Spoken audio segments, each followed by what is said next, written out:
I'm super excited today. More cowbell.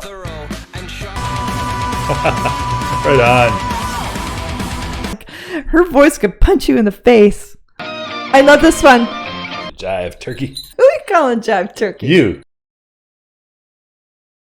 Hi guys, this is Play It Again. I'm Ginger. And I'm Mike. And if you've been watching us for a while, or if you're a keen observer of accents, you probably know we're Canadian. And you don't have to like them. You don't have to hate them.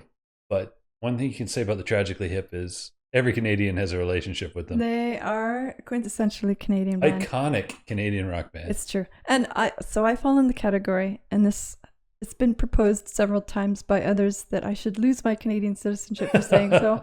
But I've never been a huge fan of the Tragically Hip.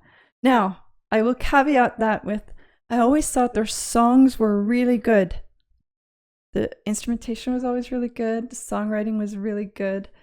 It was strictly, and I'm sorry guys, no disrespect to the dead, but Gord Downie's voice sometimes grated on my ears. It was just that. I never minded Gord Downie's voice. I found I always connected better with earlier Hip songs than, say, beyond about a third or halfway through their career. Mm. That's just me. So neither of us is in a huge raging Hip fans, but you got to have a relationship if you're in this country. It's true. They definitely formed Canadian music for very large pieces of several generations. So they're due, right? They're in the same category as Rush for me. I recognize the talent. I just don't always appreciate it on a personal level. Here we go today. You're going to get to hear a Tragically Hip song without Gord Downie's voice. Oh. So this is Twin I hated Flames. that you put it that way. You're going to get me in trouble. Twin Flames doing an indigenized version of Grace 2. So, and you don't know the song by the title, but I bet you've heard it. Probably have. The title doesn't sound familiar to me at all. One thing I do know that Gord Downie was big on was promoting and advancing Indigenous culture. It was very near and dear to his heart. So I don't know when this was done. I hope you got the chance to hear it before he passed away. Yeah.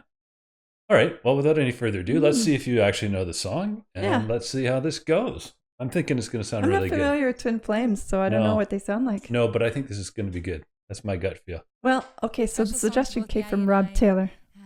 He's been pretty good to us. And Yaya and I usually don't do cover songs, but this is an extraordinary song that we just felt such a urge to cover. You know, we were asked to be part of a legacy tribute concert 2 years ago now to honor Gord Downie and his life and his legacy.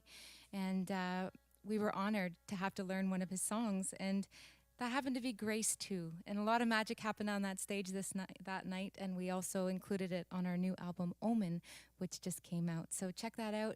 And this is Grace 2 by the Tragically Hip.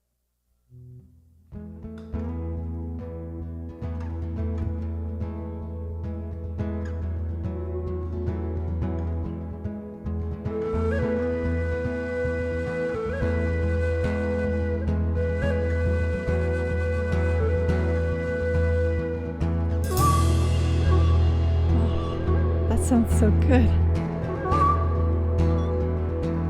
He said I'm fabulously rich. Come on, let's go.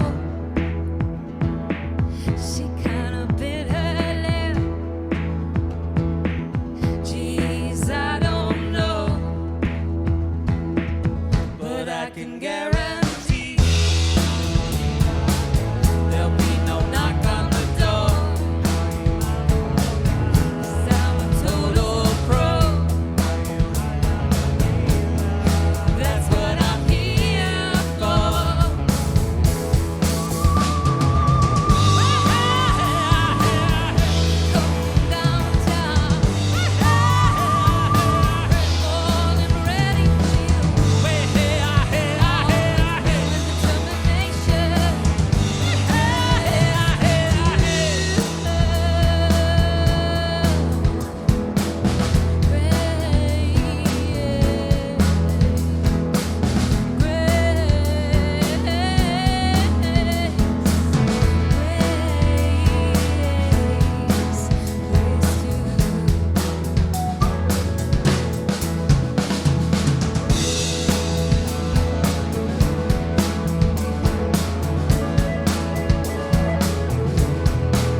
can guarantee there'll be no knock on the door. 'Cause I'm a total pro here. That's what I'm here for.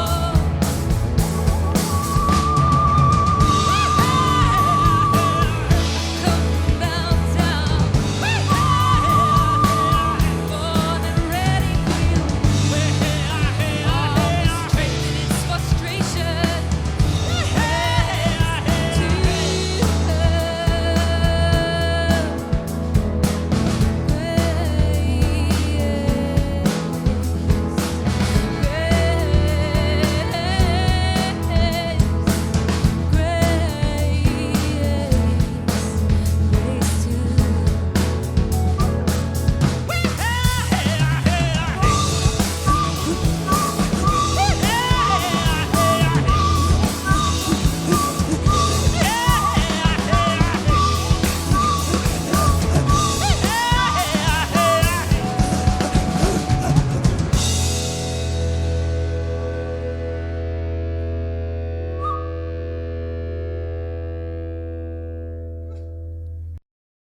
Okay. First question everybody wants to know. Did you recognize that? No. No, you don't know I Grace don't know Tune? if I've heard that song. I mean, since it's a cover, I don't know if it's sounds radically different than the original. No, not radically different. Then I don't know that song. I don't recall it. It sounds very Tragically Hip, right? Like there's no mistaking that's a Tragically Hip song. They had a very signature sound For sure. that Yeah. even in a cover you can't deny Yeah. the origins of. But no, I don't. That one I'm not familiar with at all. I don't think I've heard it. Huh? Or if I did, I didn't register it at the time. Well, how'd you like that performance? It was good. I really liked the instruments. Mm-hmm. Right. Well, I guess there was only a couple that were kind of traditional, or Mhm. maybe just I don't know what that. There's something falling on our roof, guys. I don't know what the heck that is. Ginger's It's making a little hell of a alarmed. lot of noise.